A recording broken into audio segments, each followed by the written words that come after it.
it occurred to me just before coming into the satsang that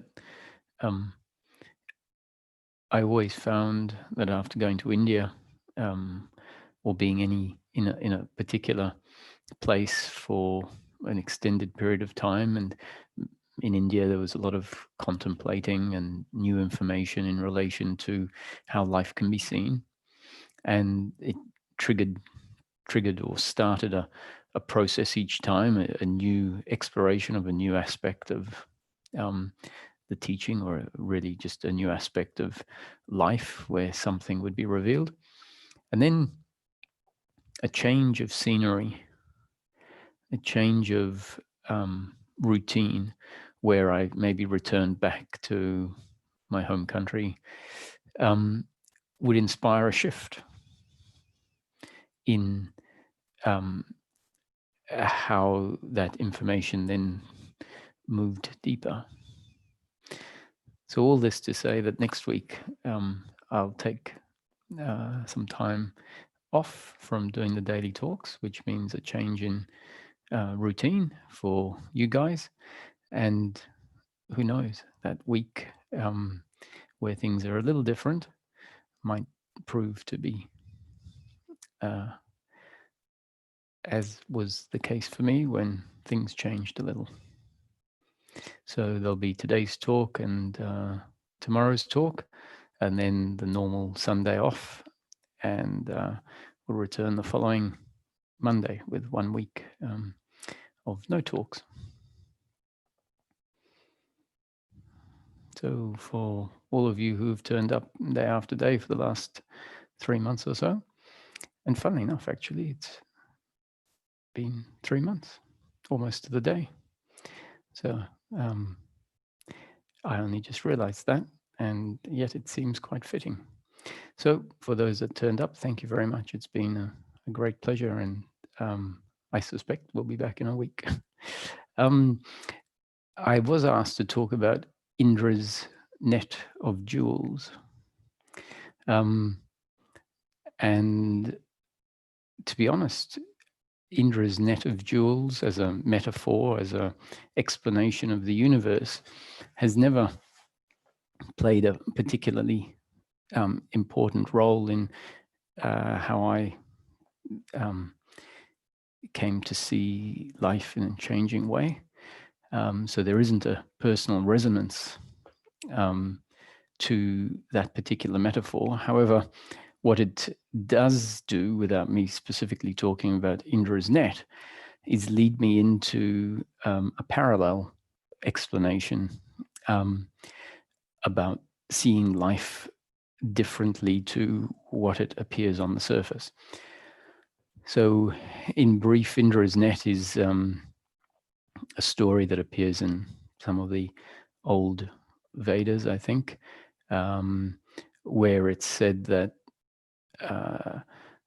Indra had a net, an art piece crafted by a craftsman, and that art piece was a representation of the universe, and it was the equivalent of, let's say, a three-dimensional net or cobweb, spider's web, where at each joining point there was a jewel. So it's Indra's net of jewels, and from each point the net goes off into many directions. I'm guessing, let's say 8 or 10 different directions, and at each of the joins from one jewel there's another meeting point, and there's all these jewels, and it's a three-dimensional net. And an important point about these jewels and the net is that because the jewels are crystal clear, there is a infinite, and the net is the net expands infinitely, so it has no edges, no beginning, no end, and within each jewel there is the reflection of all the other jewels, a bit like if you go into a changing room and there's 2 mirrors. you can set up the mirrors so that you have this infinite expansion of reflections. And in a way, there's this in each of the jewels, there is a reflection of the entirety of Indra's net represented within each jewel. So it's very similar to the notion of a hologram, where in each part of the hologram, the whole is contained. So in a hologram, in theory, if it's a hologram of a person, let's say, go into one portion of light and zoom in, there is the whole image of the man or the woman or whatever the object is in every component or every molecule, every piece, every sub component of the whole reflects the whole in it. So effectively, this is a metaphor for the infiniteness of life, the non-linearness of life, the commonality of life, meaning that when you go past the surface appearance and go down into the depth, we find that there is a commonality, and more importantly, that if one part of the whole is known, the whole is known.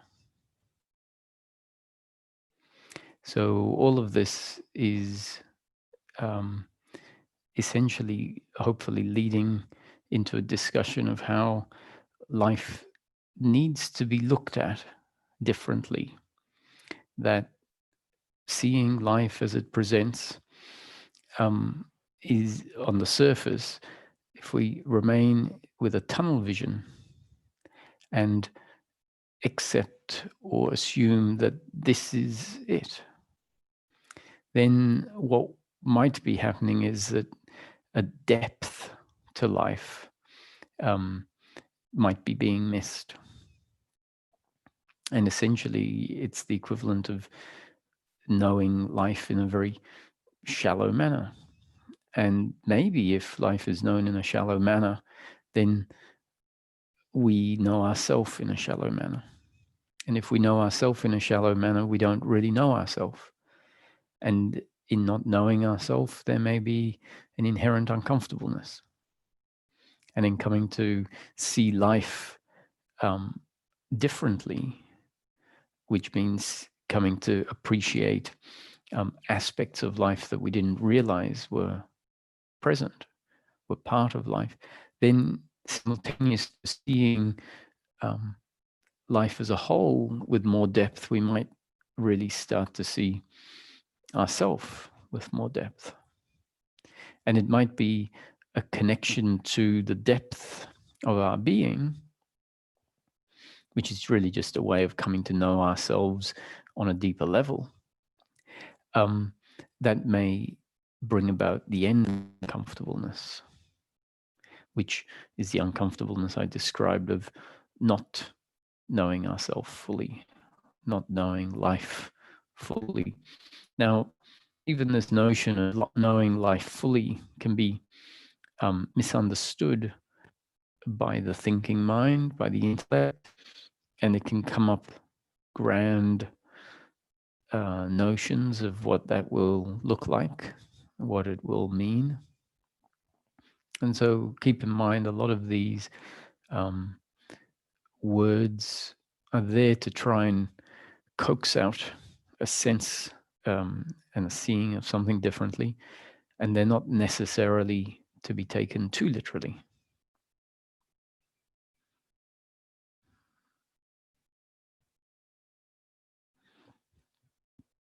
So I think it's fair to say that simply coming across the description that life is a happening and not my doing, that we are not actually separate, independent entities in life, and that what we're really looking for is a life where there is peace rather than a life where there is pleasure, pleasure, pleasure.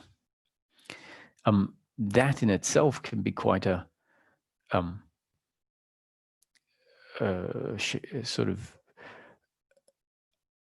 unheard of or radical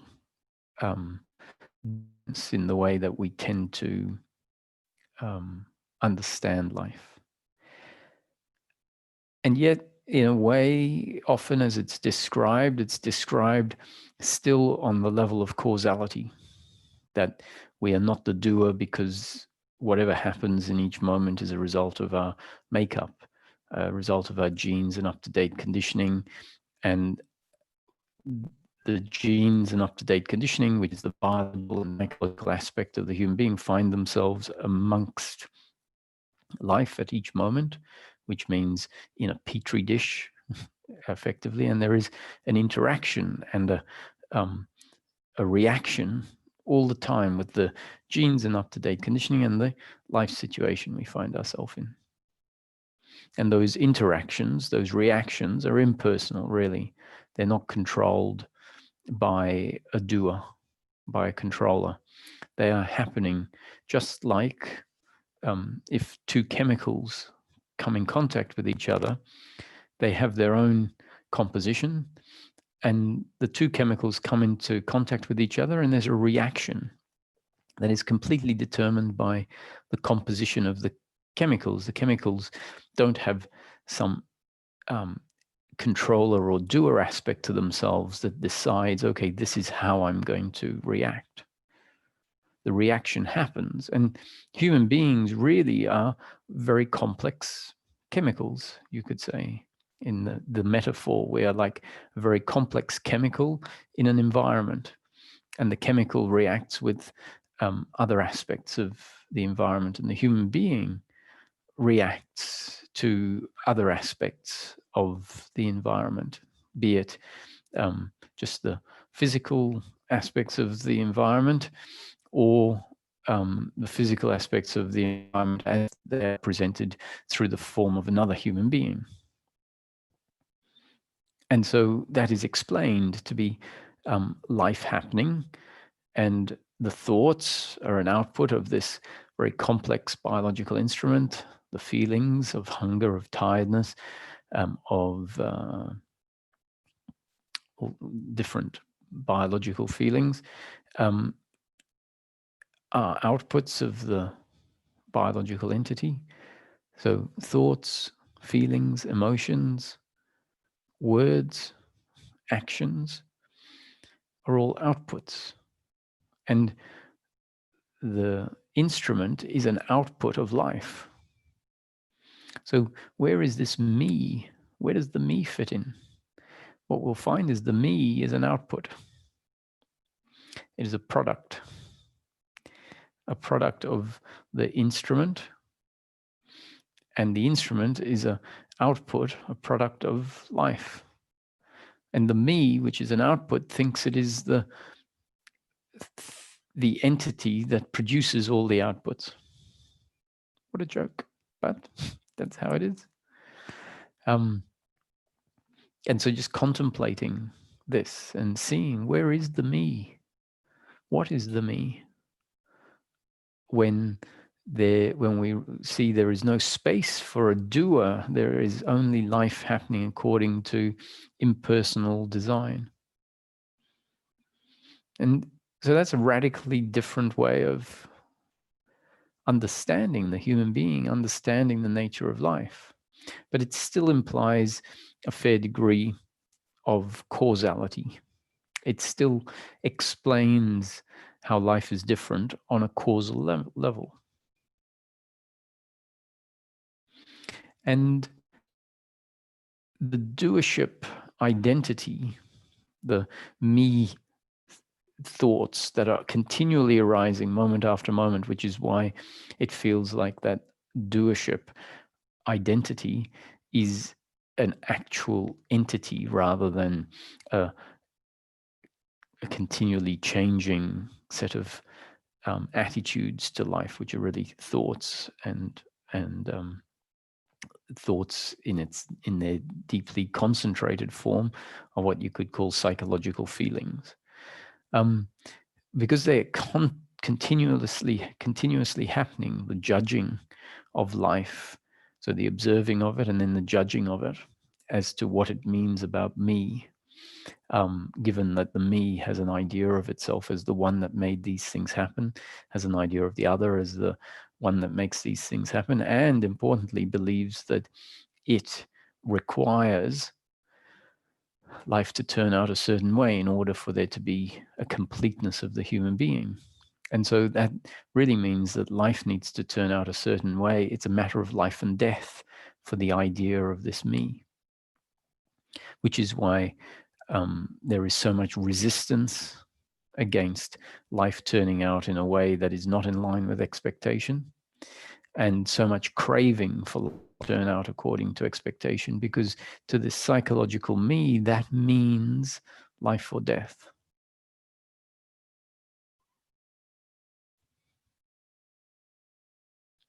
And so in the Buddha's words, enlightenment is the end of suffering, and the cause of suffering is attachment. It's pretty simple. It's made very simple. Now, what is attachment? Attachment is when attachment is there, what arises is desire. So in between that sandwich of life is suffering, and we're told enlightenment is the end of suffering. So enlightenment is the end of suffering, and the cause of suffering is attachment, essentially attachment to outcomes. And when there is attachment to outcomes, which is really part of the psychological identity, what arises is desire, craving for those outcomes. And that's what drives us in the outward direction. That's what drives us in this manner that where we are hypnotized into thinking the purpose of life is to travel into the future, where in the future our desires may be met, meaning our pleasures, that which we believe will complete us, might one day be satisfied. And so we're off trying to make that happen. And it makes sense that if that's an inherent part of our makeup, part of the psychological me, which is actually just an output of the body, which is an output of life. So the psychological me is completely off track. It's completely ignorant about the nature of life and the nature of itself. So it is an output, a thought output. However, it is a thought output that says, I am the creator of all the outputs. And I need this in order to be complete. I need this in the future, pleasure, in order to be complete. So if that's the psychological identity, it makes sense that whenever anyone looks at it in a certain way, well, looks at the body and then the thought arises that the thought is spat out, and the thought says, hey, I am that which you are looking at in that way that is painful to me, and that is an attack on who I am. And so when that happens, the look of the other is taken as a personal attack, and it creates this uncomfortableness. And so it makes sense that that happens, because the psychological me has this inherent in it, this idea that life needs to be pleasure, pleasure, pleasure in order for it to one day be complete, for this uncomfortable feeling to go away. And ironically, the uncomfortable feeling is because of this thought. And then the thought says this uncomfortable feeling is because I don't have pleasure. Whereas actually, if that thought dissolved, the stop taking life personally. And I'm not saying stop to some entity. I'm saying if in an instant the system stops outputting that thought, it dissolves and it doesn't it with the continuation of the narrative. There's a stopping. The uncomfortableness stops. That's when we start to realize, the uncomfortableness is not because we don't have the pleasures that thought thinks it needs, but rather because that thought exists, the thought that thinks it needs pleasures. So when we start seeing this, seeing that the uncomfortableness is not because we are lacking anything, the uncomfortableness is because of a presence of this psychological me, that's when the movement outwards stops, and a movement whereby energy is not continually fed into producing that output happens. And so because there's no one doing that, it's not something you have to make happen. It's something that life makes happen by reconditioning the instrument which produces or doesn't produce that psychological me output. And why does life do it? Life does it because the instrument, the body-mind organism, is an output of life. So it's only life that can change its outputs. And it's then the body, which essentially is a form of life, that changes the outputs, which is the psychological me.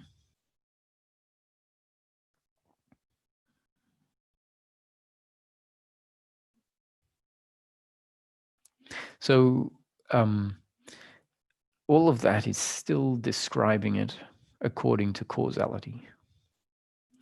And causality is not an invalid or erroneous or an illusory or an ignorant way of seeing life. It isn't. Causality does exist as one side of the coin of life.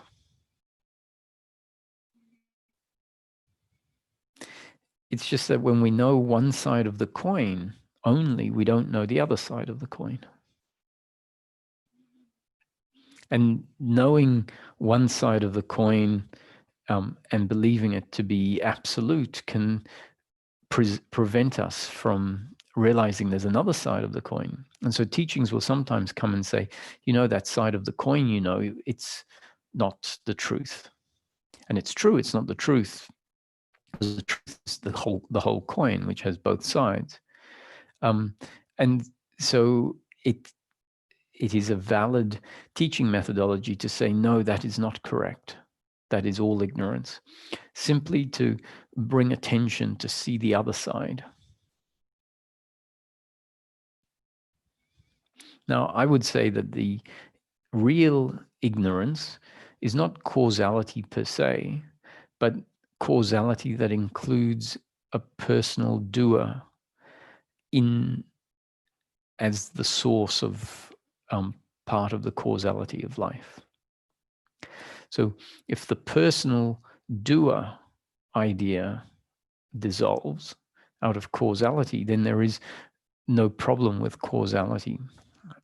In order for that personal doer idea to dissolve, sometimes it's necessary to undermine the validity of causality per se for a while, simply because the doer is so intertwined with seeing life in a linear fashion, in a causal fashion, that it's too hard to extract just the doership, the bond between them. It's like roots have penetrated into the causality, and to extract the two just isn't going to happen because they've become bonded. And so it's a bit like chemotherapy in a way, is that you have to bombard the good cells because the dangerous cells have become mixed in with them. And then once the good and the bad cells have been bombarded, then it's understood that there will be a process of the good cells eventually, hopefully, regenerating. And so if we take away causality as a valid way of seeing life, what that can do is take away the doership idea, the doership psychological me, that is in itself always based on time and causality and you did this that led to this, and this means this about me. And so all of the suffering, all of the worry assumes a past and a future, and then adds in the doership, me as a doer and the other as the doer, and then looks at the future and worries about the future, because when that doership is there, the sense that I need outcomes to be complete is also so heavily intertwined. So that's why often we're told that seeing life as duality, seeing life as form, seeing life as causality, seeing life as time-bound is ignorance.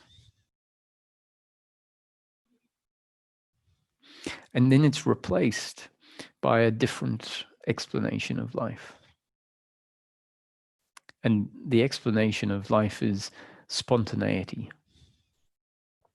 non-causality, non-linear, non-time-bound, not even based on a framework of space. So infinite means the absence of space. Eternal means the absence of time.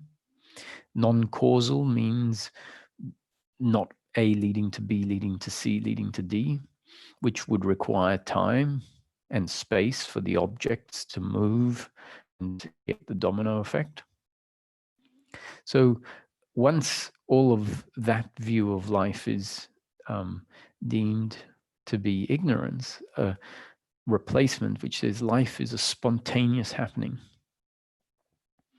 that there is no causality, that when you turn on the light switch and a millisecond later the light goes on, which implies a movement of causality from the switch going on, electricity moving through the electrical wire and then powering up the light element and creating light, which then travels through space. So all of that implies causality, and we're told that's not how life actually is. That each moment is a spontaneous creation, independent from the last as far as causality goes, and paradoxically not separate from any other moment. So in this teaching, it's sometimes said to include this side of life, although the predominant is to focus on the error of doership and attachment to outcome and describe it still causally. But because life is a paradox and life does have a dimension that is beyond form and beyond time and space, we sometimes in the teaching point to the quantum aspect of the human being, which is really pointing to the beingness, that when we rest in that dimension of ourself,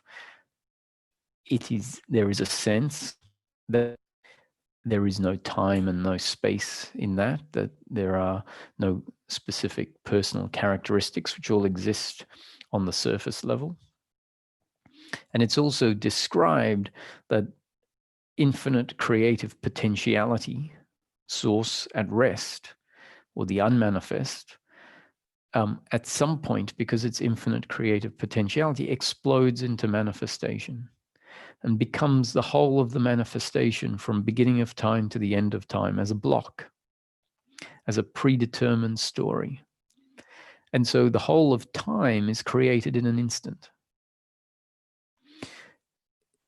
Source at rest, consciousness at rest, the unmanifest, that means prior to the universe, prior to time and space, which is part of the fabric of the universe. So if we imagine the universe as a big balloon and we have it contracting down to a pinpoint, so all of time and all of space contracts down, which is the opposite of the theory of the Big Bang, which is this big expansion of time and space. So let's reverse it, put it into rewind, and down, down, down, down to a pinhead, and then even the pinhead much, much smaller than a pinhead, an atom and a subatomic particle, and then nothing, even that is gone. And that is the complete absence of time and space. And so that is the source in its potential form, consciousness at rest, the unmanifest. And we can call that source infinite creative potentiality, as opposed to dead nothing. And because it's potentiality, it has to manifest at some point.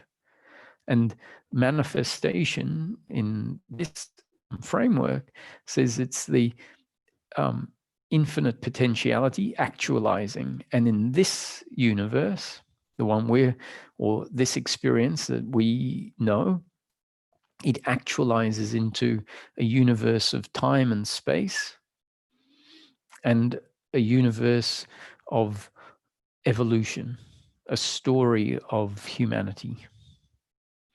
And that story happened in an instant. All of time, from the beginning of time to the end of time, created in an instant.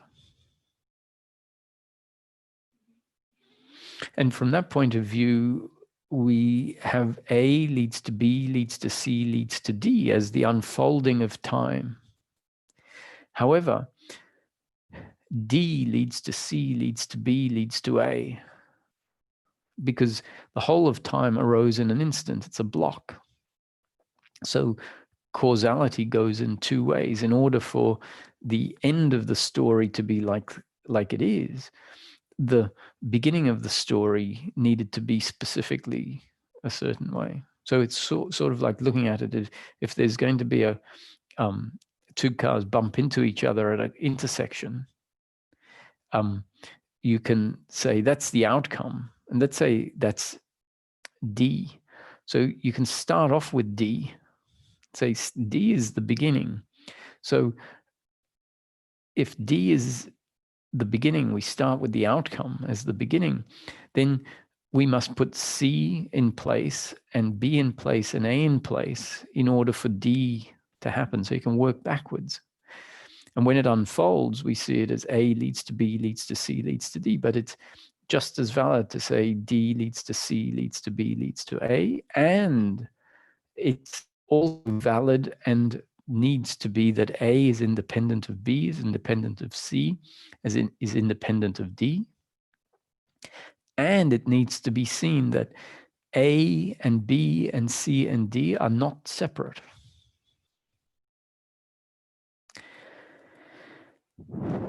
Now, all of that can sound like fantasy that is completely dislocated from anything that the human being can know. And it could even be said to just be in the realm of mystical spirituality. However, what can get us to think twice about this? So if I presented this to someone who's a relatively critical thinker in life, has given some thought to things, so who in theory will think quite well, if they listen to certain theories from spiritual teachings about God or whatever, they'll say, you know what, the likelihood is you're just believing that this is the case because someone has told you. And actually, it's fantastical to believe this. And the truth is they're probably right a lot of the time. However, if we go to quantum physics theory and look at what calculations and what observations are made on the quantum physics, in the quantum physics field, we find that what quantum physics sees is a life that is very much as described. And now, quantum physics doesn't really prove this in a way that would enable us to then say, life is like that. Well, quantum physics might prove it, but to the one hearing it, it's not really a proof. It's a theory, and I trust that the theory comes from someone having observed it and concluded it and worked off measurements and all of that. What can also happen is we can start to get a sense and an experience of life from this other perspective. And then from this experience of life that we can have for ourselves, when we hear about the mystics talking about the timeless and the formless, the non-causality, the interconnectedness of life, the non-linear existence of time and space, it can be something that we might not be able to say definitively is the truth, but there is an access to a dimension of the human being that we say, yes, all of those descriptions match the characteristics, the nature of this deeper dimension of the human being. And so then we also listen to what quantum physics says about the nature of life. And to our senses, it makes no sense. To our working mind that is based on and seeing life as causal and form-based, the explanations in quantum physics just don't make sense because they fly counter to the Newtonian physics rules. And so this can help us a lot to really understand that, science itself is presenting two pictures when life is observed from different angles, which isn't saying that science is in opposition with quantum physics and mechanical physics are not in opposition with each other. They're not arguing which one is right. They're understanding that they coexist.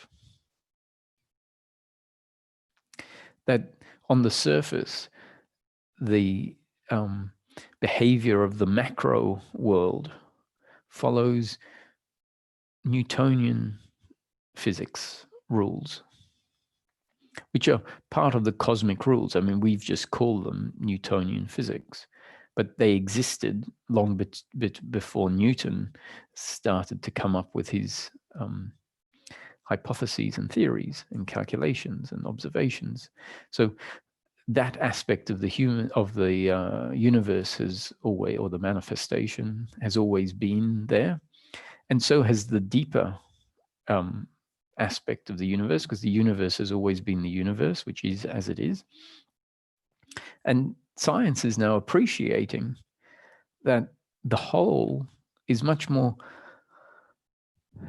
deep and paradoxical than what is available to us when we are stuck with a relationship to life that only sees the macro expression of life.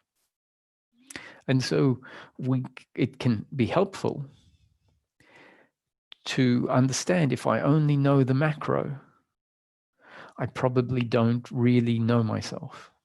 I probably don't really know life.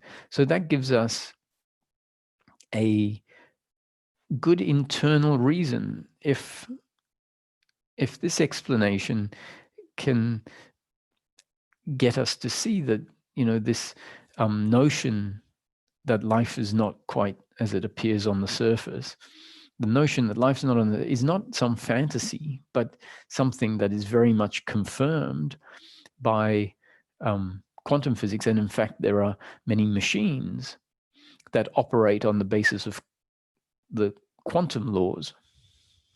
So we have quantum computers that do calculations based on quantum law, not mechanical law. which means human beings have understood quantum laws sufficiently to harness it and create machines that are based on quantum understanding.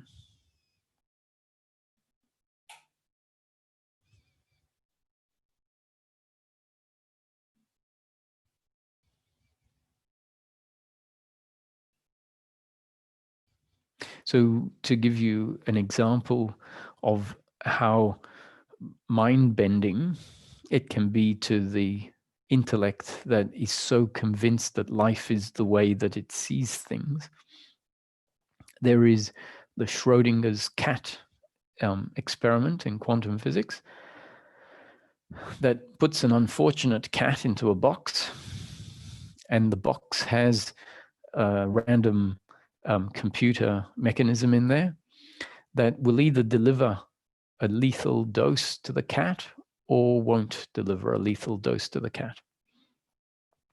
And the operator is not in control of knowing what dose has been delivered to the cat.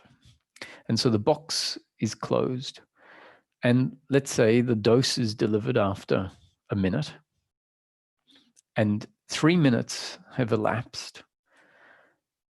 And so from our understanding of life, from a Newtonian surface experience of life, our thinking says the cat is either dead or alive, and it has been dead or alive for the 1 minute it was in the box before the dose was delivered or not delivered, and the 3 minutes after that.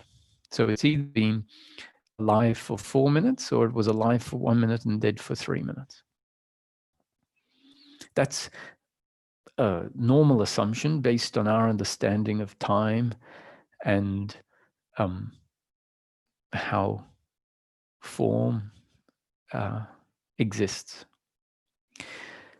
The quantum physics explanation is that at a period after the dose is theoretically or not, cat exists in both a dead and alive state simultaneously. So if our working mind tries to figure this out, it tries to figure out a cat in both states.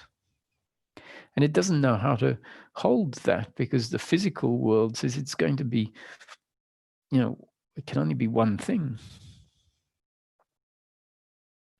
And so furthermore, the quantum physics explanation says the cat remains in a state of flux, existing in both its dead and alive state until such time as the box is opened up and the cat is observed. And at the very moment of observation, the cat actualizes out of its potential state into its actualized state. And only in that moment is the cat dead or alive.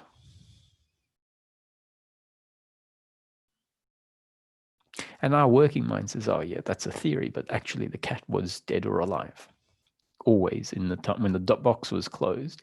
And fine, okay, but that's not what the explanation of reality is. Our working mind, our intellect says, yeah, sure, all of that, I don't understand it. So the cat was dead or alive. The observation on a quantum level says, no, the cat was not dead or alive. The cat existed in both forms.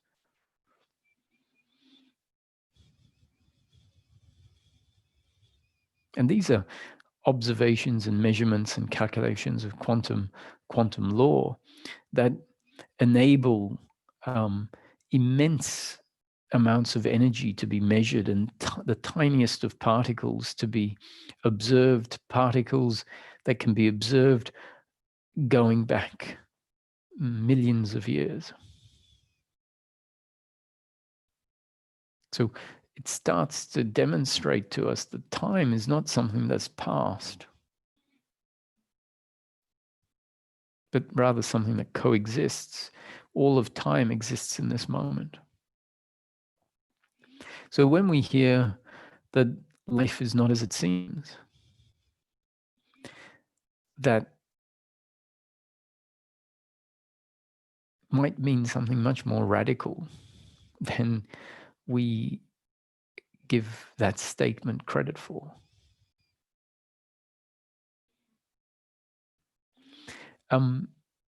It's becoming more and more accepted,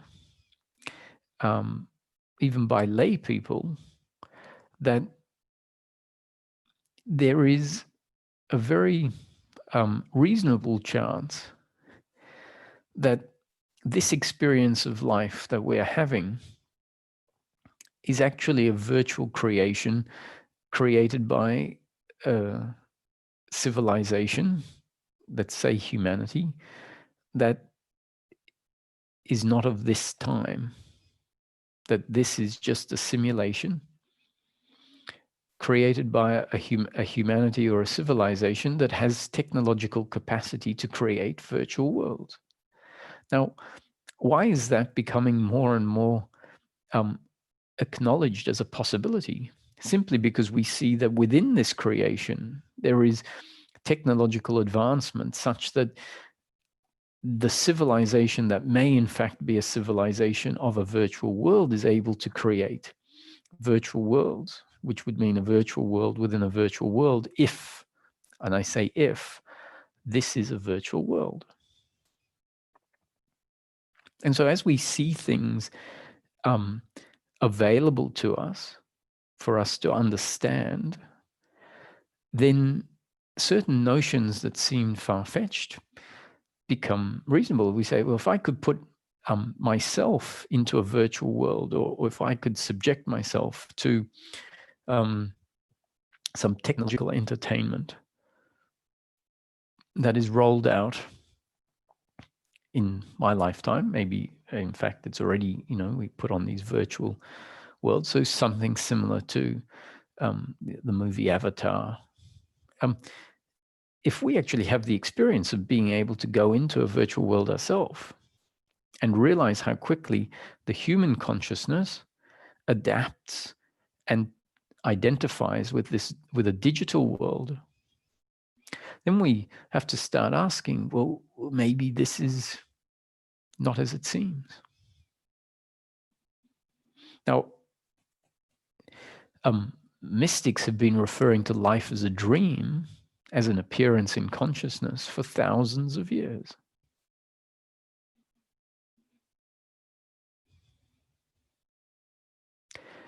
Now, let me be clear, I'm not saying that this is a virtual world. But if it was a virtual world, it would be experienced more or less like all of us experience life as we know it.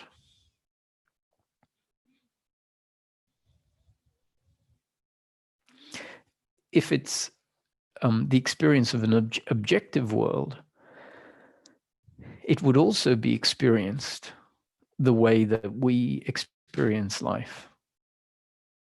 So what we can come to out of that is an amazing point where we go, we can't know whether this is the experience of an objectively real world or the experience of a virtual world, because both of them would, in theory, be experienced the way we experience life as we know it. What it does mean is that we can't rule out the fact that life is not at all as it is. Because if it's a virtual world, then it seems like it is a objective reality, but in fact, it's essentially a dream.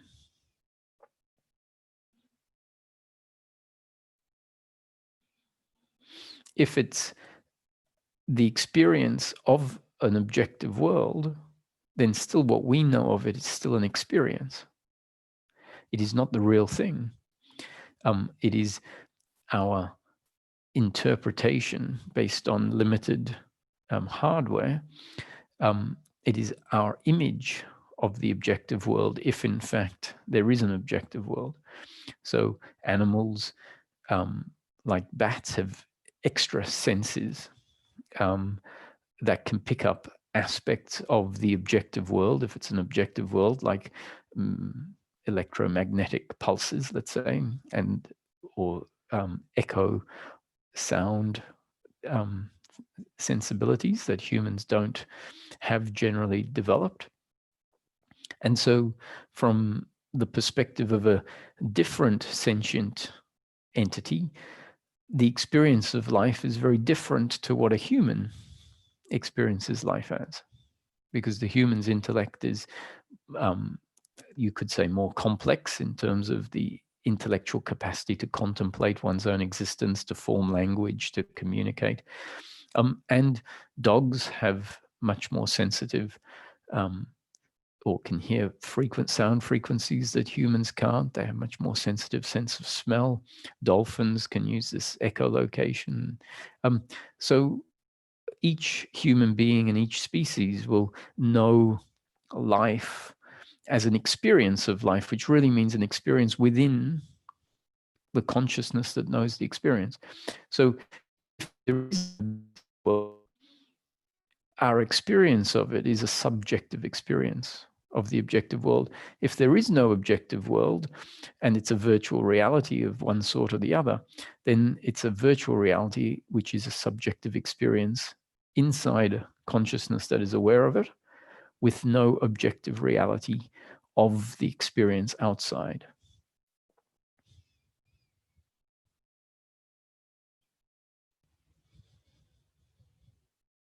So this can have you walking through the park in amazement, just being aware of space and wondering whether it's really space. Being aware of the tree and recognizing that the tree may not have a history,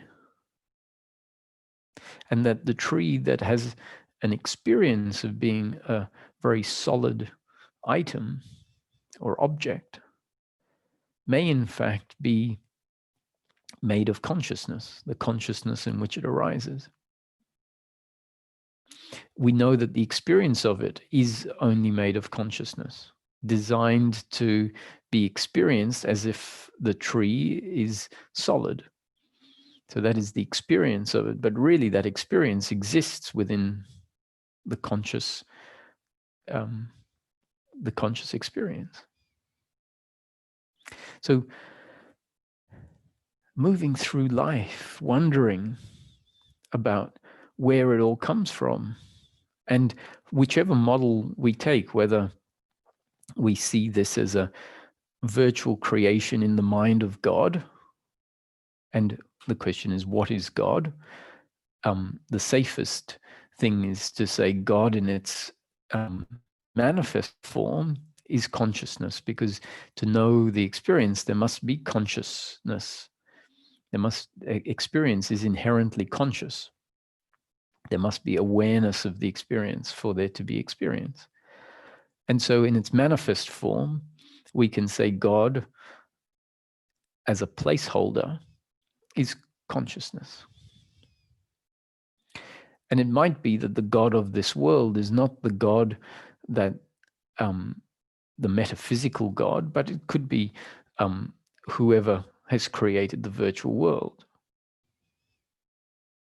To the main character in this experience of life, we might as well say God equates to nothing, because the character can never know the creator. The character can know the creator as the creator manifests within this manifestation. And so if we go back to this net of jewels, we might find that if we know the core of ourself, we know the core of the whole universe. Without knowing the universe at a distance, but know that if I know the core of myself, I know what the core at any point is.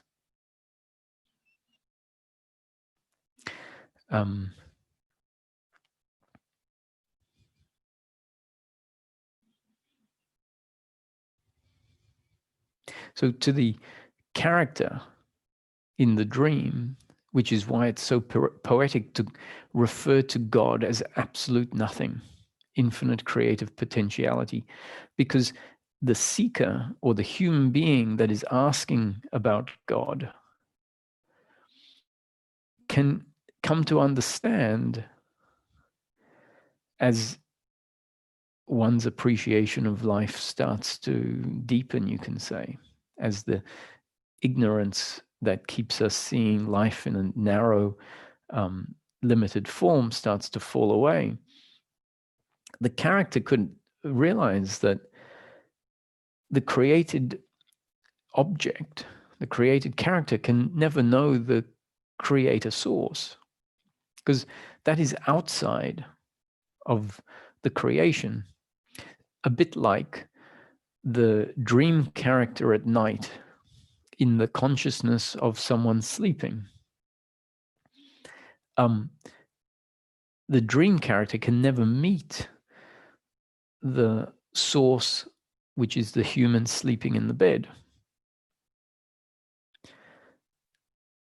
assuming that we take life to be an objective reality and the human being the source of the dream at night. If we take that perspective, the character in the night dream can never meet the dreamer, because the dreamer exists outside the realm of the dream character. So the dream character can't jump outside of the dream to meet the dreamer. If that happened, the dream character dissolves. And so in reverse, while the dream character is contemplating, I wonder what source is. Source relative to the dream character is absolute nothing. Because if the dream character jumps out of the dream, which it can't do, but if it dissolves on the level of the creator. So relative to the creator, the character is absolute nothing.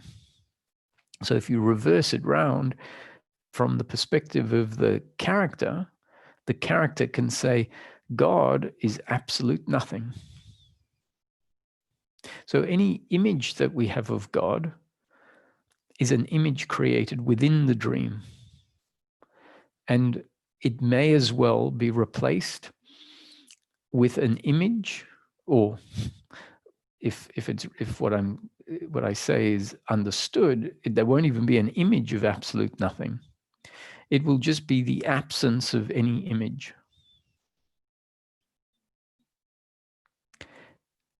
Understanding that my relationship to God can be as if God is absolute nothing, and God has become absolute nothing, has turned into absolute everything.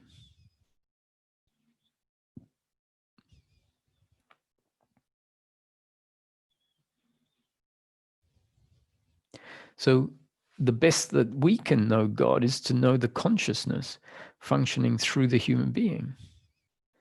And then we can say that is the core of the human being, which means, following Indra's net, the core of the manifestation. And if that is the core of the manifestation, then we can say that is God in manifest form.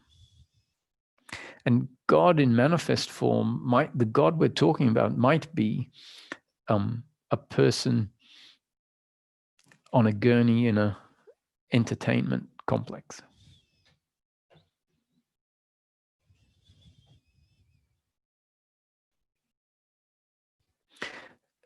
So we can't go. And there's no problem with that. We don't need to know God.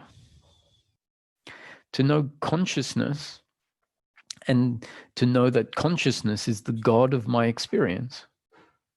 If you take your experience and you extract turned off consciousness, the whole experience collapses.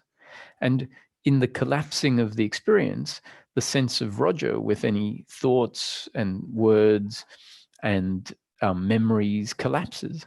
So I can say that consciousness is the source of Roger, not necessarily separate from Roger, but I can say that the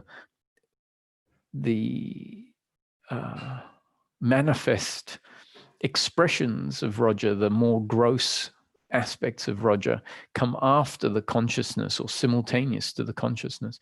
And so we can have this sense as we rest into this deeper dimension of ourselves that I am and awareness, which are two aspects of consciousness that we come to know ourselves as, that I am or awareness is the source of Roger. And when I'm talking about Roger, I'm talking about the personality, the characteristics, the words, the preferences, the movements. And it's so appropriate to say, the core of Roger is the source of Roger. Because the core of Roger is the source of the universe, or the core of Roger is the core of the universe. And the core of the universe is God in manifestation. So if you're trying to become one with God, and you have some idea of becoming one with the absolute, or what is referred to as the absolute, maybe description will say, that's a objective that is going to lead to frustration, because the dream character and any thought that you might have about God is part of the dream character. It's all within the dream. Can never know or become one with God in its unmanifest form. We become one with God in its unmanifest form when the dream collapses back into its unmanifest, into the unmanifest.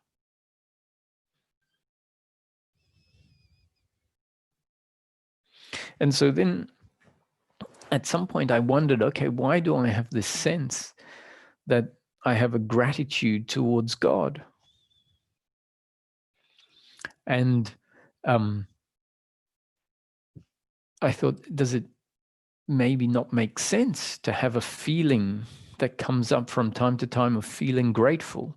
Like, who am I feeling grateful to? Or what entity am I feeling grateful to? Because in this description, I would say God doesn't have cognition or intention. So the way we can, as a framework, hold it is that source at rest, infinite creative potentiality, explodes into manifestation without even knowing what it is becoming.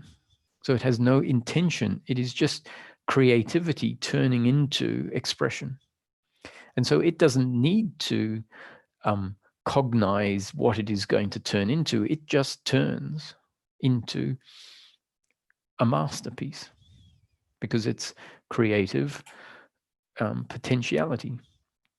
So this idea of God as something that is cognizant, and so then we think, what a cruel God to have created me and put me in this situation. If one situation is, or looking at, some human or a lot of human lives include a lot of suffering. So they say we have an image of God having created this for others, instead of realizing God as energy, potential energy, has turned into the whole of the manifestation. And it then starts pointing towards this, what is the purpose of life? And this question of purpose is a human question.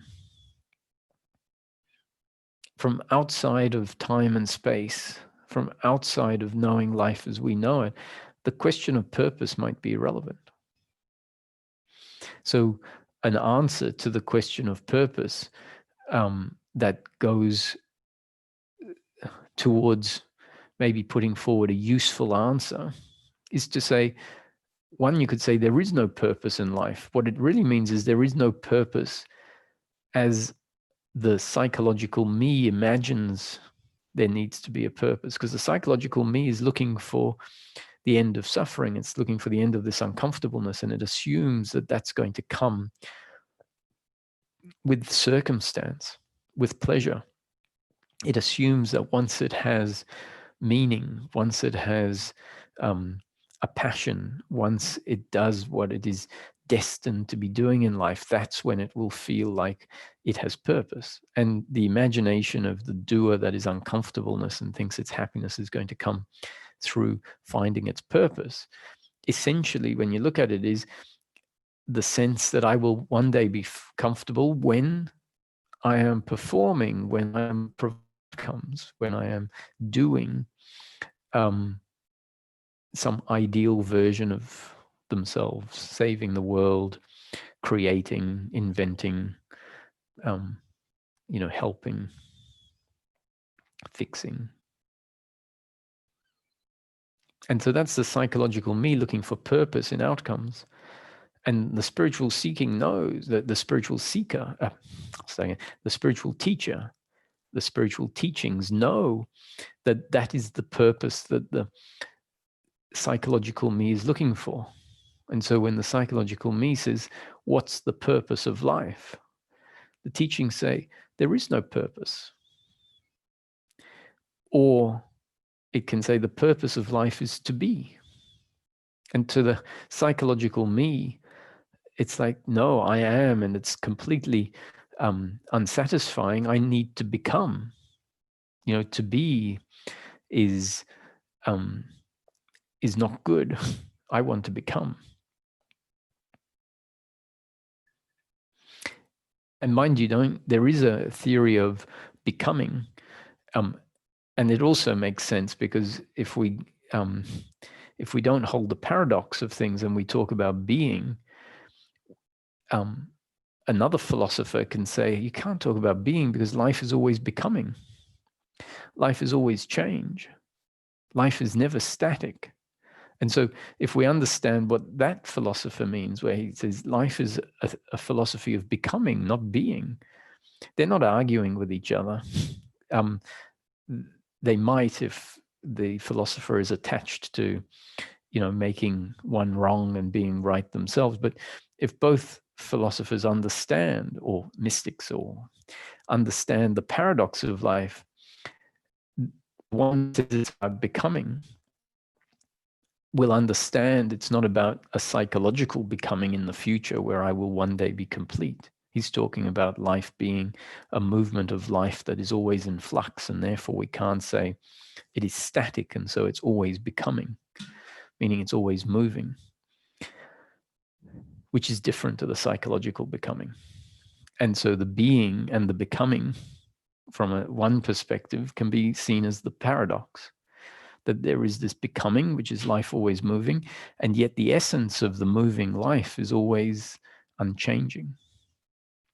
So that is the paradox of the surface movement and the deep level, a bit like a pond that has ripples on the surface, and at its depth, it's dead still, no current.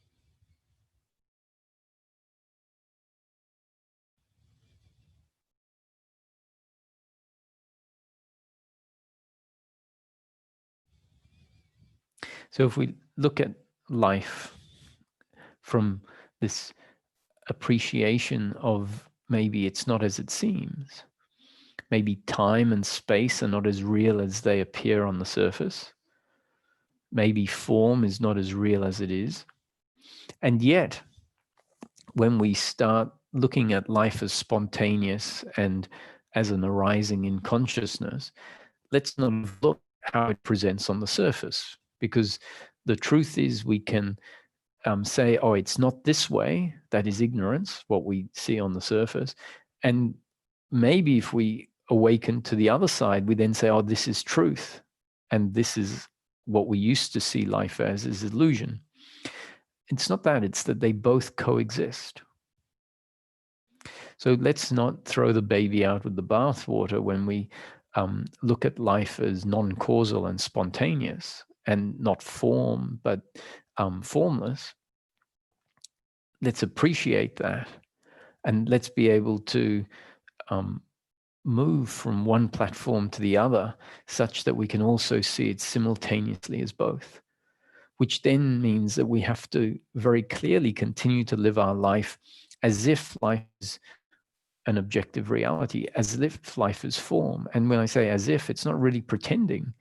It is form on the surface level. Pick a book up and hit yourself on the head with it, and you'll see that the book doesn't go through your head. It just creates a physical pain, maybe. So you can't go around saying the book is not real, because in practical terms, on a daily living point of view, it is. But if we then say, oh, you have to live as if it's real, and then you always see the book as only one way, it can be getting in the way of an appreciation of life and oneself in the depth that's available. And the good news is that seeing life from this non-causal, non-linear, non-form perspective, opening up to that, simply in its integrated form, further uproots the notion of personal worship and attachment to outcomes, and leads to, in practical terms, peace of mind in daily living, which, lest we forget, is what we're really looking for. To just know life as non-linear and formless and not time-bound, to awaken to that is of what purpose does it serve? Especially if it doesn't dissolve the suffering, then we might think that the purpose is to know that nature of life or life from that angle. And we might miss the fact that if the suffering is still arising, that we might have fixated on what the real awakening or the real liberation is from, what enlightenment really is about, and become fixated on continually reaffirming the non-reality of life, the non-causality of life, which can prevent from integrating the two views, and which can prevent the deeply ingrained attitude of doership and attachment to outcomes from dissolving fully.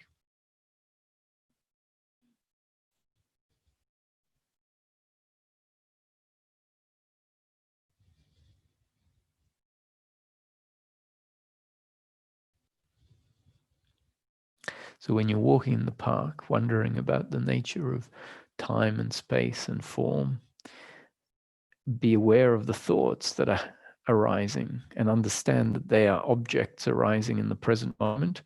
You can see it both from a causal point of view or from a spontaneous arising point of view, which from a spontaneous arising point of view, there is awareness that is aware of the present moment, and the thoughts essentially pop out of nowhere and then subside.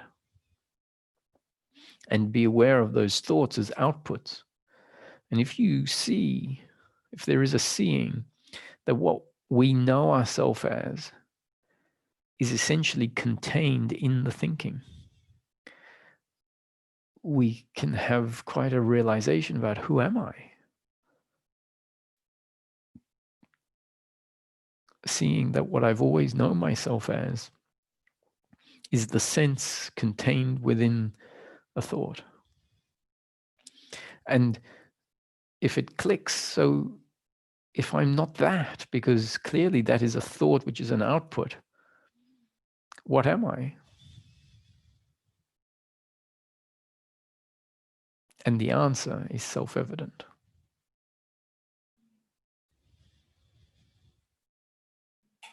Maybe not while the thinking continues.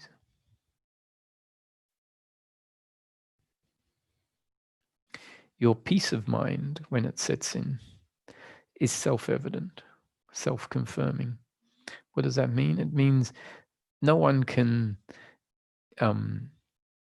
certify your enlightenment. No one needs to certify your enlightenment.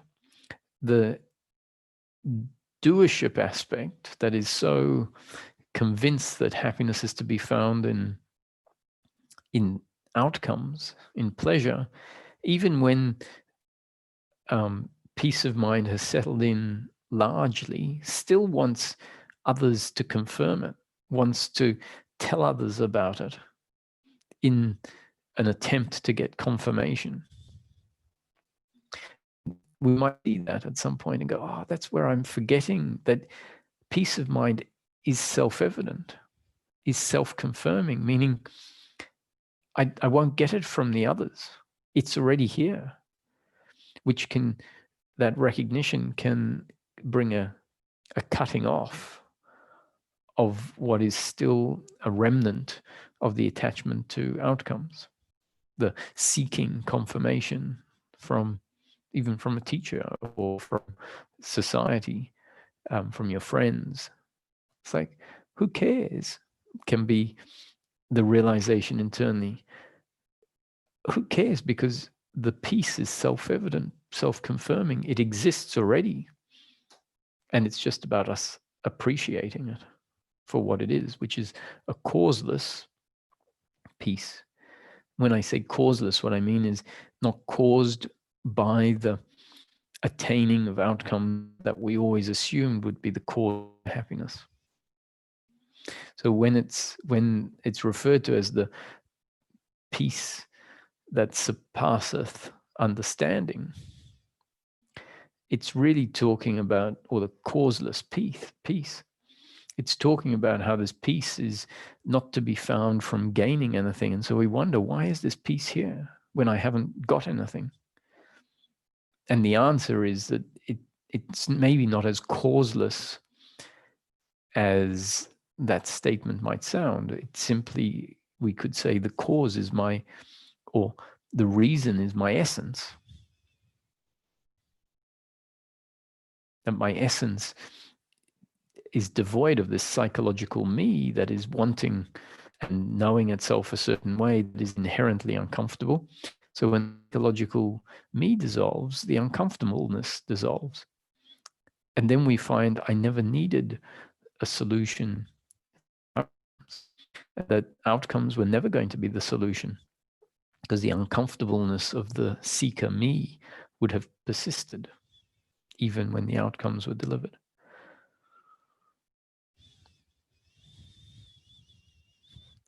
So let's see if there's a question.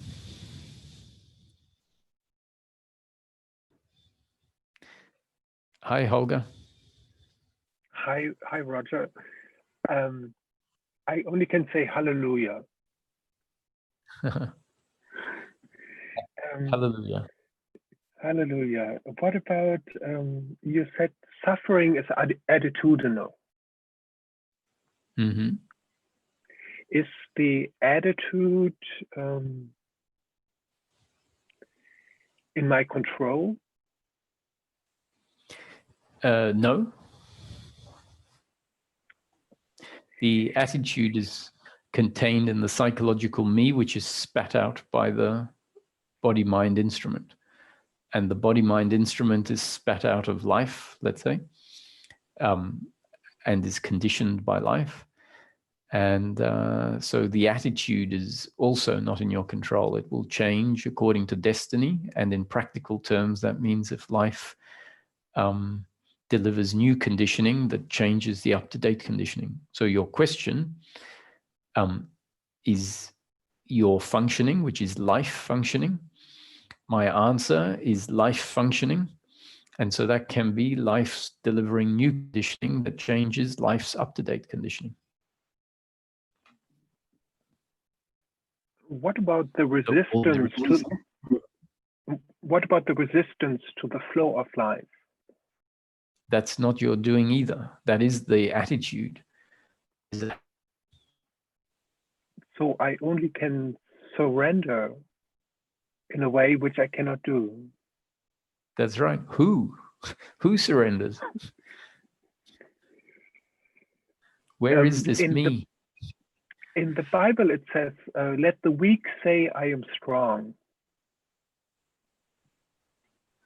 Right. What does this do in, I mean, who says I am strong? I mean, is this just a psychological entity puffing itself up, creating a new illusion, or is this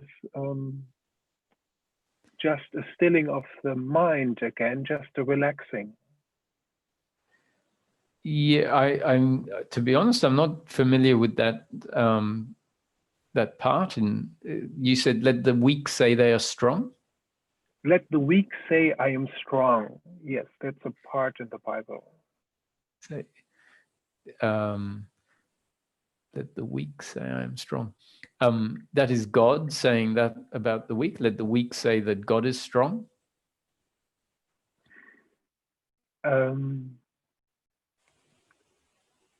No, I cannot tell you. I would need to look back into scripture. It's just a phrase that sticks in my head. It just says, let the weak say.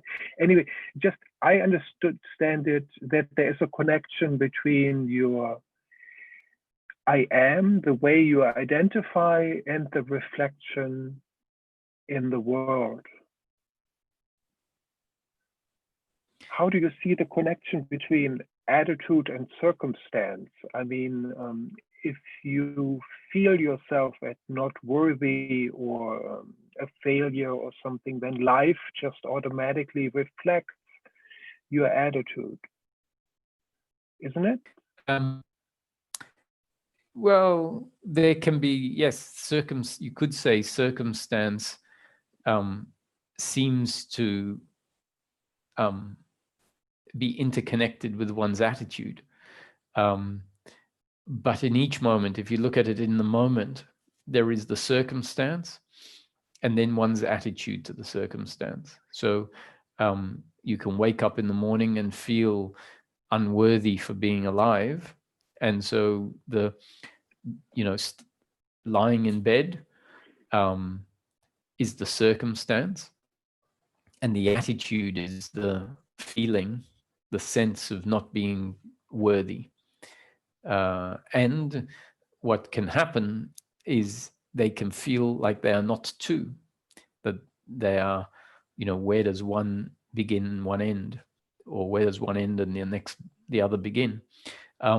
And as more and more awareness comes in, it starts to become apparent that there is this layer of attitude, especially as that, isn't there, and then it comes in. Then you can see, oh, well, there's life, and either there is this cloud of unworthiness, and at other times it just lifts. And when it lifts, we say, oh, look, I'm in the same circumstance, more or less, and yet the uncomfortableness is not here. If one's uncomfortableness is very persistent, then it might be that, the clarity of the difference between attitude and circumstance is not so clear. And what also seems to be the case is that even though it's not my doing, the change happens in correlation to clarity. So clarity isn't my doing. So clarity happens. And when clarity happens, change follows. It seems like that's just part of the causal law of the story. So the good news is that the individual doesn't have to even worry about their attitude because it's not their doing. So as you said, it leaves just surrender left. And that surrender is a complete just, dropping of, it's where you have no space to do anything because you've seen, even my attitude is not my doing. So the me can fizzle out if it becomes really seen. No one ever does anything. Me and misery. I admire your mental capacity, and sometimes I feel I maybe, or let's say, I wonder about the muscle you speak about that atrophied in us. Does it have to do with thinking, with reiterating things, with getting clear, or can you speak more about this one muscle, because it seems to be very weak in me? I guess it's going to be different for everyone. That's why, for example, there are different yoga paths, spiritual seeking paths. So there is the path of bhakti, which is different to the path of jnana, which is different to the path of meditation, different to the path of karma yoga. And in one stream of bhakti yoga, it's simply giving yourself over to the guru or giving yourself over to those that need your assistance, selfless service. And that might be more applicable or more resonant for someone that doesn't feel inclined to think, to contemplate. There is just a surrender of the suffering in exchange for selfless service. So the guru says, just serve others. That's your life purpose. Your mission is to serve others, and lose yourself in serving others. It means you don't even have time to complain, because each time you go to complain, remember your mission is to serve others. And if you can't serve others, serve the guru. So that's one of the reasons I'm not a bhakti guru, because it's not my temperament. There are these different paths for different seekers with different temperament. The meditation path tends to give much less instruction or concepts than the jnana path does. It's just meditate, and that's why it's known as the ant's way, as opposed to jnana yoga, which is the bird path. Now that sounds like jnana yoga is better. I want the bird path, not the ant path. The ant path is much slower.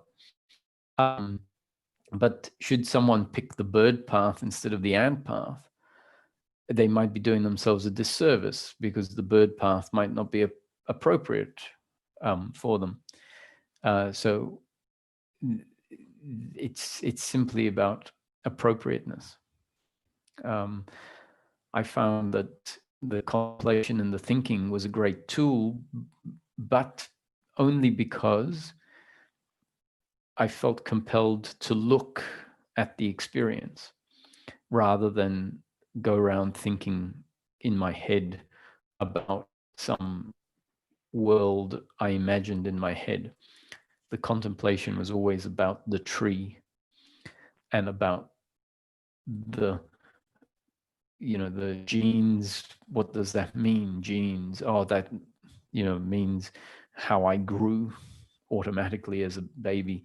So if I was thinking about it, I'd be looking at my fingers, my hand, and seeing the genes expressing themselves as a hand, and then so all the pointers brought about an investigation in the present moment. And so I wouldn't be so hard on yourself. The dropping of any self-doubt is a big step forward. What is thinking? Go ahead. Say again. What is thinking? What is thinking? Is it just an echo of some sense impulses? well, you could say thinking is a consequence to being in life, because we have a brain, and the brain is stimulated by the external circumstance. And so thoughts will be created, not by a creator, me, but as a response to the brain and the body being exposed to a circumstance. And the question then is, what thoughts arise? And so for some people, their thinking is going to be less acute or less active than someone else's, simply because of the way they process, the way the brain pictures things or whatever. And then it's a matter of going into the thinking. We have the thinking mind, we have the working mind, we have the contemplating mind. And so what is thinking? The thinking mind, we would say, okay, that's the output of the psychological me, based on the conditioning of personal doership. And if life dissolves that conditioning of personal doership, then you can say the structure in the brain has changed somewhat.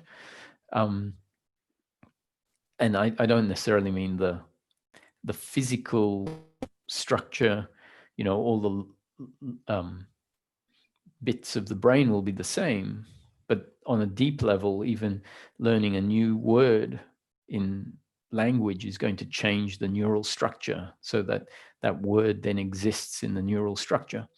So if life has removed the conditioning of personal doership, which is a deeply ingrained belief, we can say that the neural structure of the brain has changed somewhat on the neural pathway level. And then the output of shame, of blame, of pride no longer arises.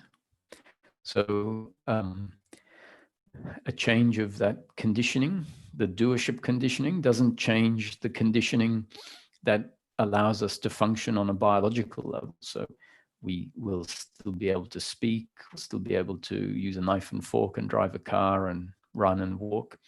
All of that is also conditioning. We'll be able to think in terms of mathematics and language, have communication. So that's a different type of thinking, obviously, to the thinking of the thinking mind.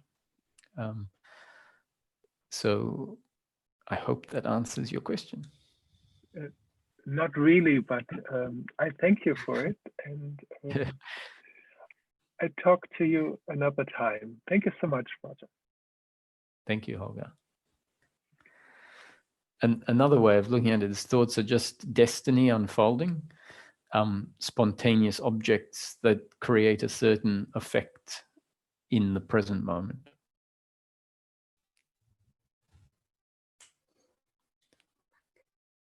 Hi, Frank.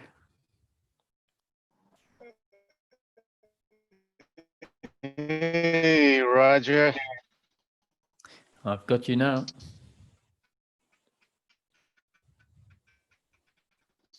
I'm so glad we're on this topic of thoughts, because that's what I wanted to ask you about.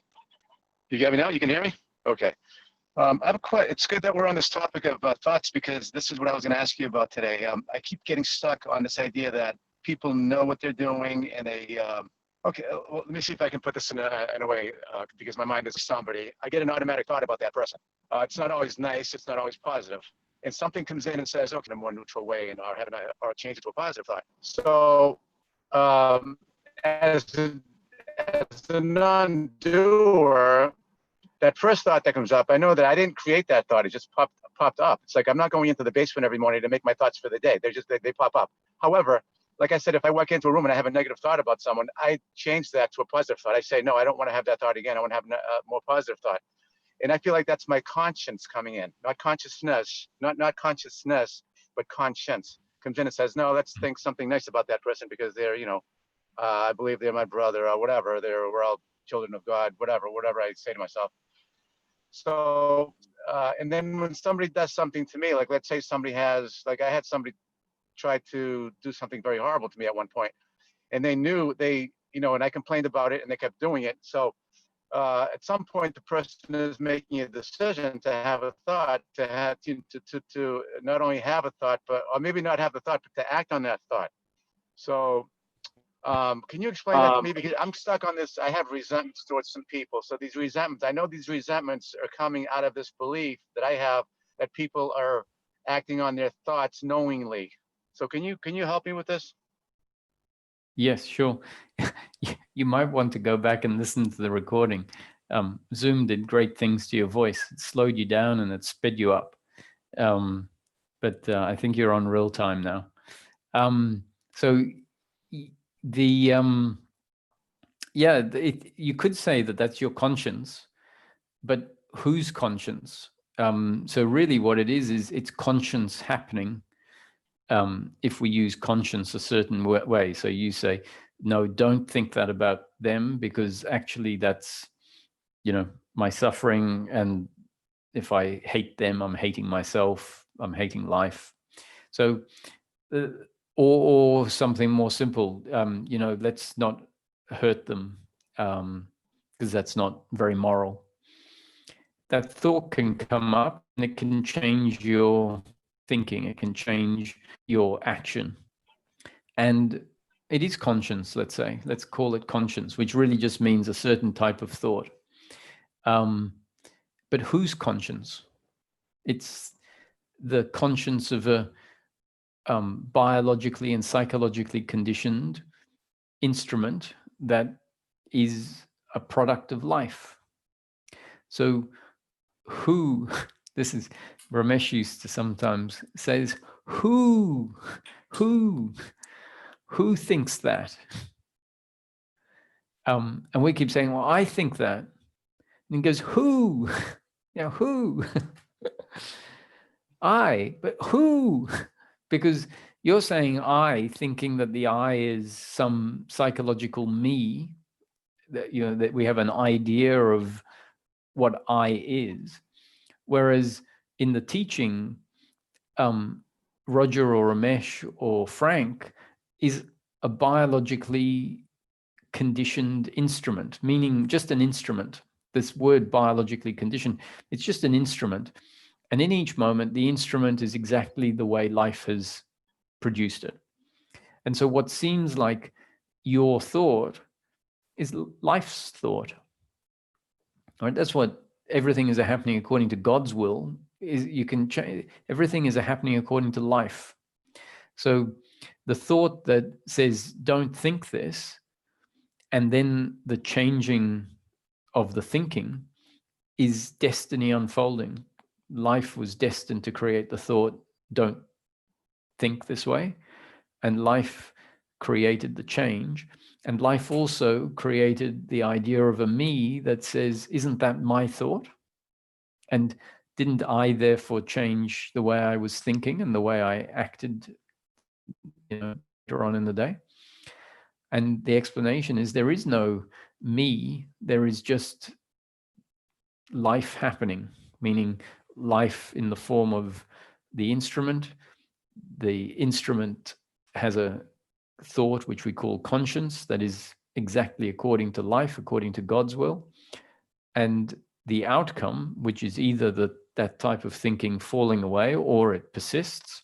And you know as well as anyone that the outcome is not in your control. You can have that thought of conscience, which is really the instrument having the thought, and then the action or the thinking doesn't change, it carries on.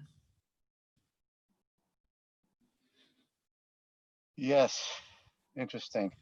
So everything is just making its appearance. And so are we basically just watching our lives play out? Like this morning, I realized when I had a thought to go, I don't have a certain, you know, schedule for my job. So I just decided I get a thought, okay, I should go in now. So I realized as that was going on that I wasn't thinking that, it just came up out of nowhere. So I just kind of followed the thought, but I still had to make that decision to follow that thought and go to work. So that's also. Who made the decision? Good one. Okay. No, okay. I mean, Yeah. Who made? yeah. That's right. Who made that decision? That's what drives me crazy sometimes. I feel like, because I've always wanted to have a sense of agency in my life, because when I was a kid, I didn't have any at all. I had parents that were very, very domineering. So I'm like, I want a sense of, of doership. I want to be able to say I'm doing this, and I have power and I have strength, and I can make my own decisions. But yet it's all just being played out. It's all just according to God's plan, as you say. This is a tough thing to well, I don't want to put adjectives to it, but it's a retraining of my whole idea of what life is, and that sense of agency that I want so bad. So even that sense of agency, that's really just more programming that I can take on as feeling like I have more agency, right? More power, more say so in my own life. Right. Because we think that will give us control over outcomes. Okay. Because we psychologically reacted to the lack of control of outcomes when we were younger, in a way that, let's say, blamed the parents, maybe hated the parents, maybe felt shame for not, I don't know, rebelling or whatever. And at some point we say, that's it. I'm going to be the doer. I'm going to be the one that controls my life, so that it's not like it was in the past. And the fact is, it was like that in the past because it was God's will. You didn't have agency then, and you'll never have agency. And this idea of agency is simply to try and escape our attachment to painful outcomes. So giving up agency, actually, if you just keep it in mind for when it resonates, won't take anything away from you. It won't take anything of benefit away from you, put it that way, because you're just giving up an idea of agency that has never existed. And once we see that everything is a happening, it doesn't take away the fact that in experience, you have what we can call free will in the moment to do whatever you feel like doing. And that what we're calling free will in the moment, which is really a feeling of free will, is still God's will, but don't lose track of the sight that God's will manifests as what we're describing as the sense of your free will, which then means you can live as if you have free will, which is great, because you can say, well, no one's making me do anything. I do whatever I feel like. And deep down on an attitudinal level, you know that you have no free will, which really doesn't mean, so no one in life is controlling you. In life, you can relate to yourself as the one doing in each moment what you feel like doing, right? And you know that from your experience where you said, I had to make the decision to go to work. So that's the feeling of free will.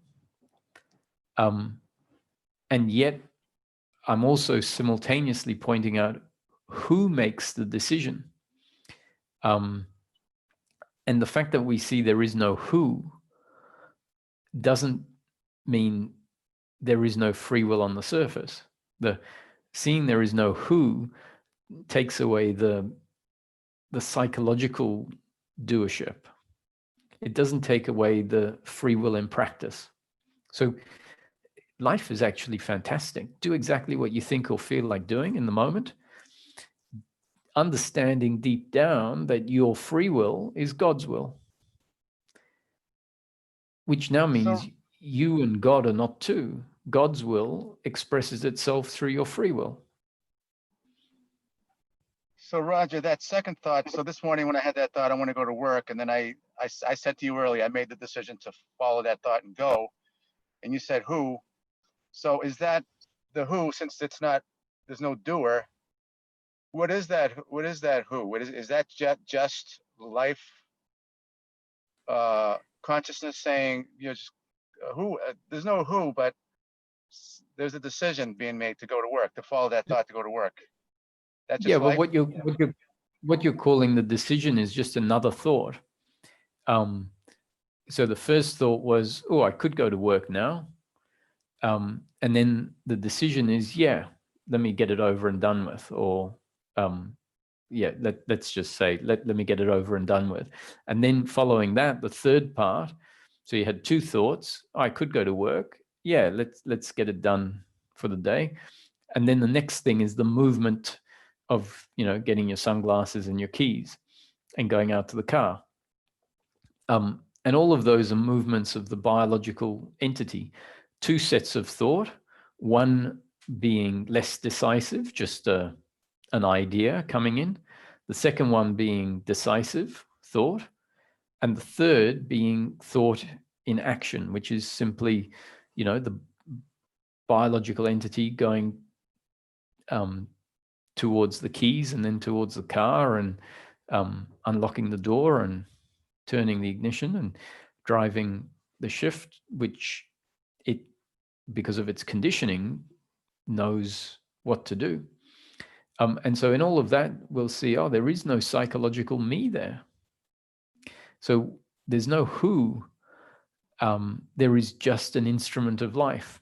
And so like you said, we're being, well, this is where being lived comes from. So you used a different word earlier on. It says we're just, we're watching ourselves, well, being lived. So what is watching? What is aware? See, the body is the instrument, and the body thinks. The body turns the key of the car and picks up the sunglasses.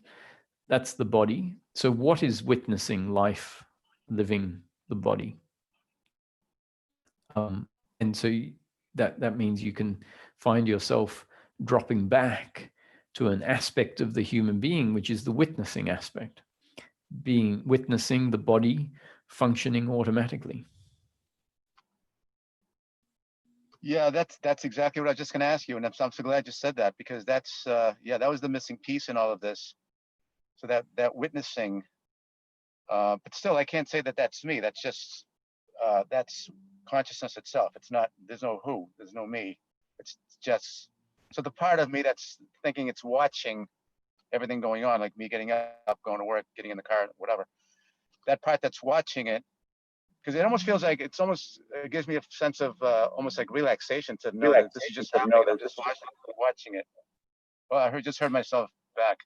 But anyway, so do you know what I'm saying here? I'm getting lost. Yeah. But I am understanding what you're saying. I just want you to know that. And really liking what I'm hearing. The aspect that's watching is a layer of the human being that is not mechanical.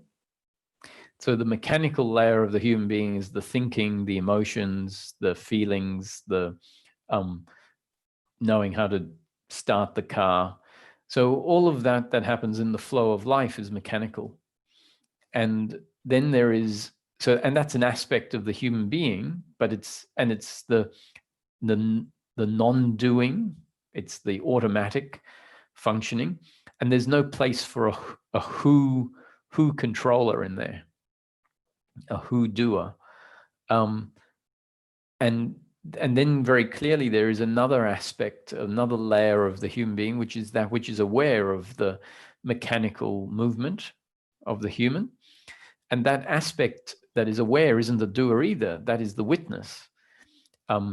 And the witnessing is not doing, the witnessing is just the functioning of that layer of the human being, which really means like the fire doesn't do heat. The fire is heat, right? The heat and the fire are not two.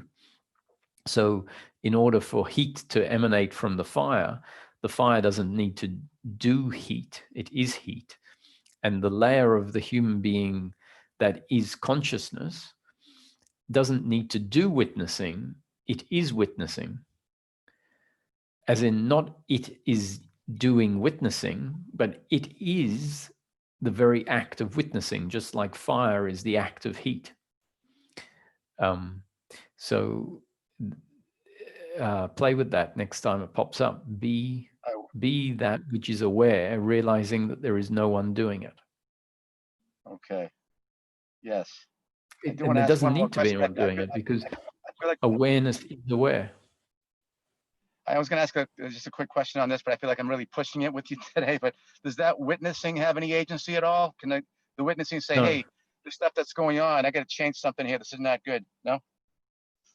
No. Am I taking it back to doership? There's a feedback loop.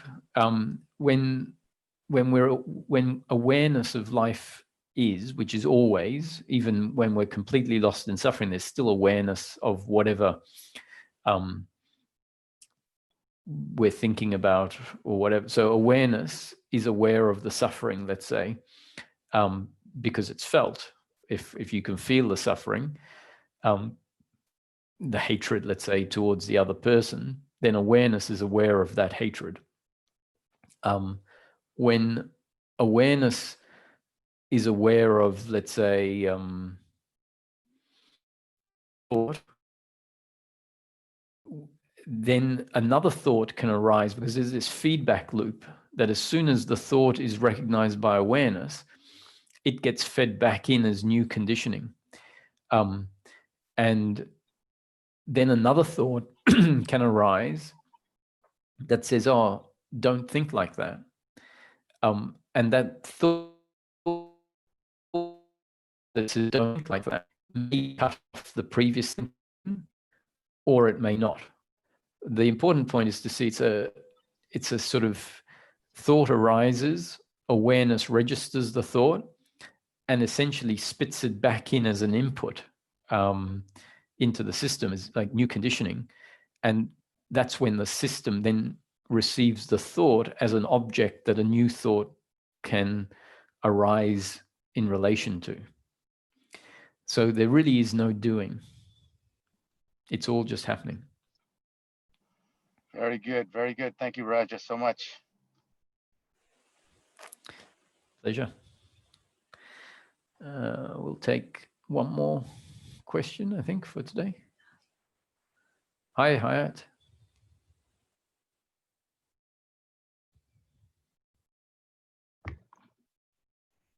Good morning. Can you hear me? Yes, Good morning. I can. Yeah, okay. Good morning. Thank you for, see you. thank you. Thank you for trying to explain every concept in such detailed manner. Thank you very much. I spoke with you about 4 days ago, which was about the objective reality of things. Yes, I remember. Yeah, okay. I was supposed to get back to you next day, but something came up and I was not able to.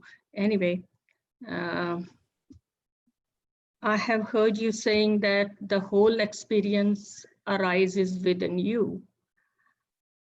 Can you hear me? Yes, I can. Yes. Okay, okay. I heard you saying that whole experience arises within you. How I want to tell you what I understood from that, and then you can tell me if I have understood it rightly or not. Okay. Like suppose I'm sitting in a room with 4 friends and some music is coming from another room and I hear it. The waves hit my eardrum, get processed in the brain, and the knowing happens in the consciousness. So from that point of view, it happens within me. If my hearing apparatus is healthy, and if I am conscious, it is the experience is happening within me. But the source of this is in another room. Do you mean the source is also within me? No, what I mean, what I want to confirm, the experience is happening within me, which I can see, but the source from where it arises is in another room. The other room is inside you. Well, how I understand it, if I am identified with impersonal consciousness, then everything is inside me. If I'm identified with impersonal consciousness, then everything is within me. But if I'm identified with personal consciousness, then how is it within me? It's coming from another room. So if you were to turn around, let's say, and look, because I can see there's a door behind you, and you see the room that, and the music is in the other room, and you can see the radio. No, I can't. The room actually is an experience happening inside of your consciousness. And the radio is an object inside the room that is arising in your consciousness. And so then you realize, oh, the body is not the subject. Because the other room is not within the body, right? The other room, which you can see, is within the field of awareness. So if you are looking through a door to another room, you can see the other room is not outside of your awareness. And so in the same way, if you aren't seeing the other room, let's say you say, well, I can't see the other room.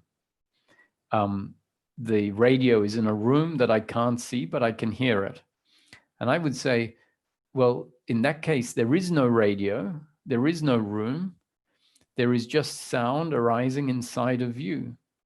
And the notion that the sound is coming from a radio in another room is just a concept. That may be true on one level, because that life is a paradox. So I'm not saying that there is absolutely no radio and no sound coming from a radio. But from one perspective, there is no radio. There is just the sound. And the sound is in your consciousness.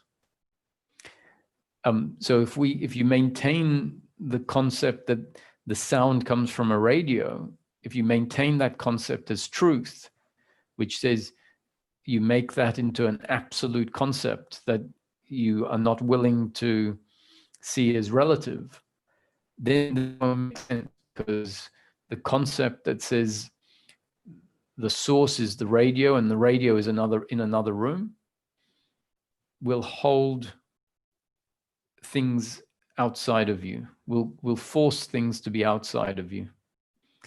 If that concept loosens up and we see maybe the radio is not the source of the sound, maybe that is just based on my interpretation of how life is on the surface, then the experience of what I am and what is inside and what is outside can shift. Okay, there are 4 more people sitting with me, and all of them are hearing it. So is it not happening in, they have similar experience as I have. So even then you can't confirm that they are hearing it. From this perspective, they are objects in your experience. You have the experience of those people, which means they are in your awareness. The sound is in your awareness, and those people are putting out words, which the words are also in your experience, saying, isn't this beautiful music? That doesn't prove that they are hearing it. Now, I'm not saying they're not, because, as I said, life is paradoxical. But we can't then say, I will only see it from the perspective that they are absolutely hearing it, and that is outside of my consciousness, and therefore that means there is an independent source outside of me. Because if we keep sticking to the way life is as we know it, we keep seeing life the way we've always seen it, which, as I was pointing at the beginning of this satsang, is maybe only one side of the coin. And the thing is, we've got a whole lifetime of seeing life this way. So having explanations that suggest otherwise can just seem unfathomable, and like there's no frame of reference for that. But if you stick with it, it might be interesting how the experience changes. And then it's not just a concept, and it will be like, oh, you might come on one day and say, oh, you know what? I realized everything's inside me.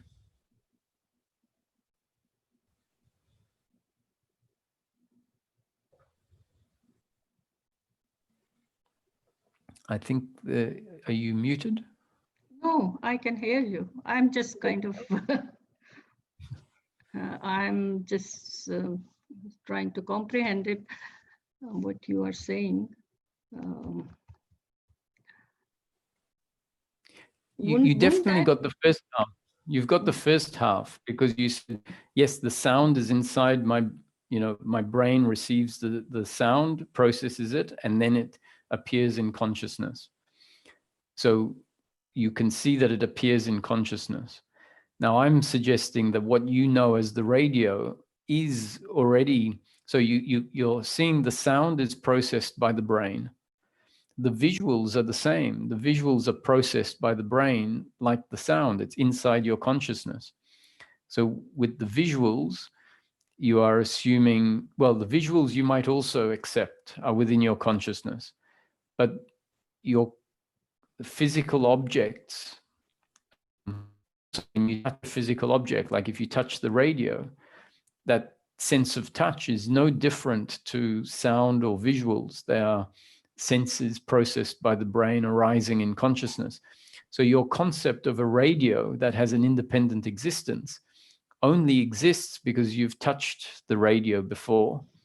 And when you touch the radio, you're not touching source, you're having an experience in your consciousness.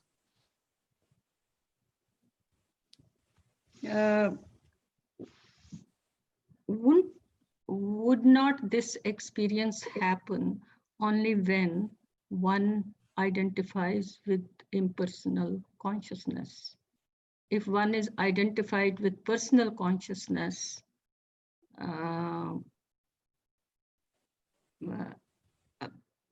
I feel that it's hard to experience what you are saying. But if one is identified with impersonal consciousness, then of course, everything is happening within that, even this body, this mind, these thoughts, everything is happening within impersonal consciousness. So that's where I'm stuck. I really don't understand how is source within me if I feel like a personal consciousness. So why don't, can you stop identifying as personal consciousness? Yes. And then everything is fine. Then I can understand everything, that everything is happening within me. Right. So then we agree? Yes. If I fall back into my personal consciousness, then it seems all separate. Only when I get into that state, that only when I feel that it's all impersonal and there is impersonal consciousness, then yes, everything is happening within me. Yeah, so when I describe that, I'm describing it from the perspective of impersonal consciousness. Well, I agree with you. Yeah, then that makes it easy. Yes, that makes it quite understandable then. Thank you. Thank you very much. Thank you. Pleasure. Thanks.